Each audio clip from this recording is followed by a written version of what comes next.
देश रामनवमी मना रहा है, तो इसे लेकर पश्चिम बंगाल में सियासत तेज हो गई है। आज टीएमसी हावड़ा में शोभा यात्रा निकालने जा रहे, वहीं बीएचपी ने भी पूरे बंगाल में शोभा यात्रा निकालने की तैयारियां की है। हावड़ा में सुबह करीब 9:30 बजे टीएमसी नेता सायोनी घोष और मनोज तिवारी भी वहां मौजूद रहेंगे।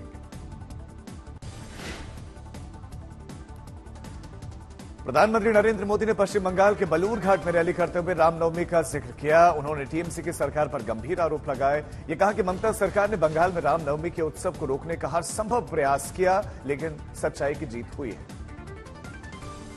भव्य राम मंदिर में राम लला विराजमान हो चुके हैं।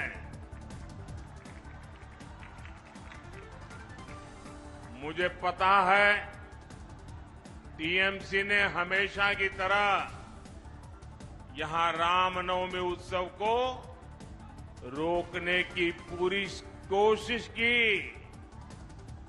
सारे षड्यंत्र किए, लेकिन जीत सत्य की ही होती है।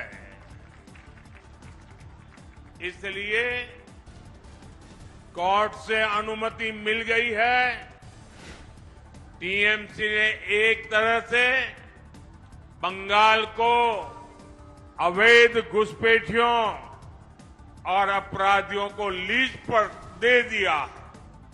इसलिए बंगाल सरकार घुसपैठियों को संरक्षण देती है और कानूनी शरणार्थियों को नागरिकता देने वाले सीएए कानून का विरोध करती है।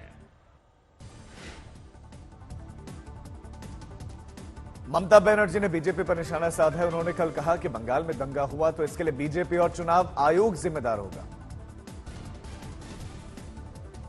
हमारे डीआईजी को भी मुर्शिदाबाद रेंज में चेंज कर दिया बीजेपी का बातों पे। अगर मुर्शिदाबाद मालदा में दंगा हो जाए तो इसको जमींदारी इलेक्शन कमीशन को लेना होगा कि हमको पता है कौन दंगा संभाल सकता है। आप जानबूझ के बीजेपी का बात पे अब चुन चुन के ऑफिसर चेंज करता है पश्चिम बंगाल में, इसी के लिए कि जैसे बीजेपी का मौका मिले। अगर दंगा एक भी हो हम आपको पकड़ाएगा कि हमारा लॉ एंड ऑर्डर अभी इलेक्शन कमीशन आप देख रहा है, अब हमारा बात नहीं सुन रहा है। कोई भी खुश हो जाए, ये बात याद रखना, हम अगर किसान के लिए 26 दिन हंगर स्ट्राइक कर सकता है तो आपका ऑफिस में भी हम 52 दिन, आपका उधार में भी हम बैठ सकता है। देखता है कितना जेल है। बंगाल के दौरे के बाद कल प्रधानमंत्री नरेंद्र मोदी असम भी पहुंचे। वहां पर उन्होंने गुवाहाटी में देर शाम रोड शो किया। इस दौरान बीजेपी समर्थकों की जबरदस्त भीड़ दिखी। आज भी प्रधानमंत्री मोदी असम में चुनावी कार्यक्रम करेंगे। सुबह 11 बजे वो नलबारी में रैली को संबोधित करेंगे, जहां पर वो एजेपी उम्मीदवार फणिभूषण चौधरी के लिए वोट मांगेंगे और उसके बाद वो त्रिपुरा रवाना होंगे। राजधानी अगरतला में दोपहर 2 बजे उनकी रैली है। वहां पर वो त्रिपुरा वेस्ट सीट से बीजेपी उम्मीदवार विप्लव देव के लिए वोट मांगेंगे। केंद्रीय गृहमंत्री अमित शाह कल मध्य प्रदेश के छिंदवाड़ा पहुंचे और कमलनाथ के इस गढ़ में उन्होंने रोड शो किया और बीजेपी उम्मीदवार को जिताने की अपील की। रोड शो के दौरान कार्यकर्ताओं में जबरदस्त उत्साह दिखा और भीड़ ने शाह पर फूल बरसाए। तो तमिलनाडु में चुनाव प्रचार करने के लिए पहुंचे जेपी नड्डा ने राहुल गांधी पर देश को भाषा और संस्कृति के आधार पर बांटने का आरोप लगाया। तमिलनाडु के पेरम्बलूर में रोड शो के दौरान उन्होंने कहा कि राहुल अज्ञानता और अहंकार का जीता जागता उदाहरण है। मैं राहुल गांधी जी से पूछना चाहूंगा कि आपने ये डीके सुरेश जिसने कहा कि सदर्न स्टेट्स को अलग देश बना देना चाहिए, ऐसे नेता, ऐसे आपके एमपी, उस पर आपने क्या कार्रवाई की? कौन सा आपने उसके ऊपर कार्रवाई की? You didn't even condemn such a statement coming from A member parliament that the southern states should be made a separate nation.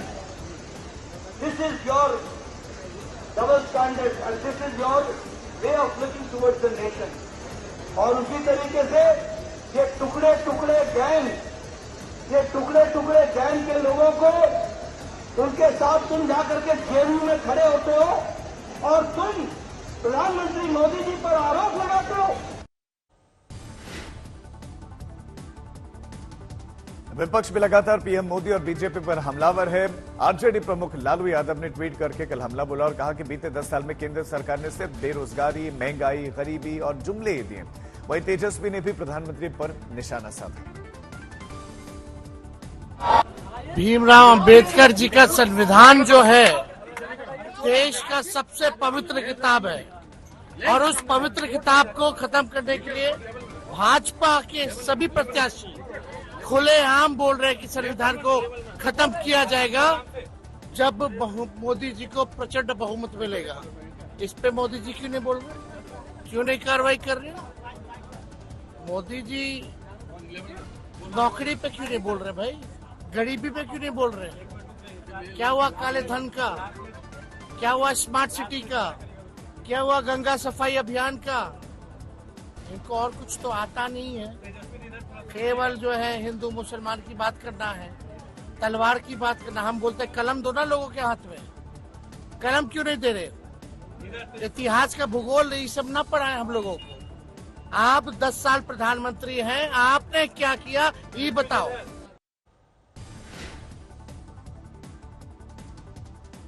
प्रधानमंत्री मोदी पर कुछ विपक्षी नेताओं की आपत्तिजनक बयानबाजी जारी है और इसी कड़ी में अपने नाम है झारखंड मुक्ति मोर्चा के नेता नजरुल इस्लाम का।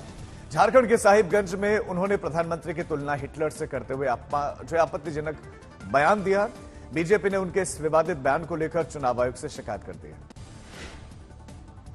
नरेंद्र मोदी की आत्मा में धीरे धीरे अब हिटलर बस रहा है।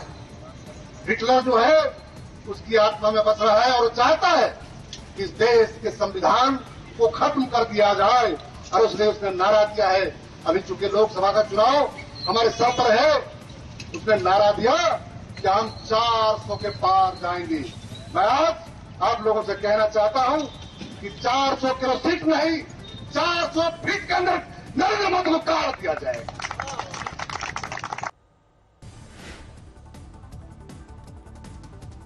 आज लोकसभा चुनाव के पहले चरण के लिए चुनाव प्रचार खत्म हो रहा है। आज आखिरी दिन 102 सीटों के लिए तमाम उम्मीदवार प्रचार में एड़ी चोटी का जोर लगा रहे हैं।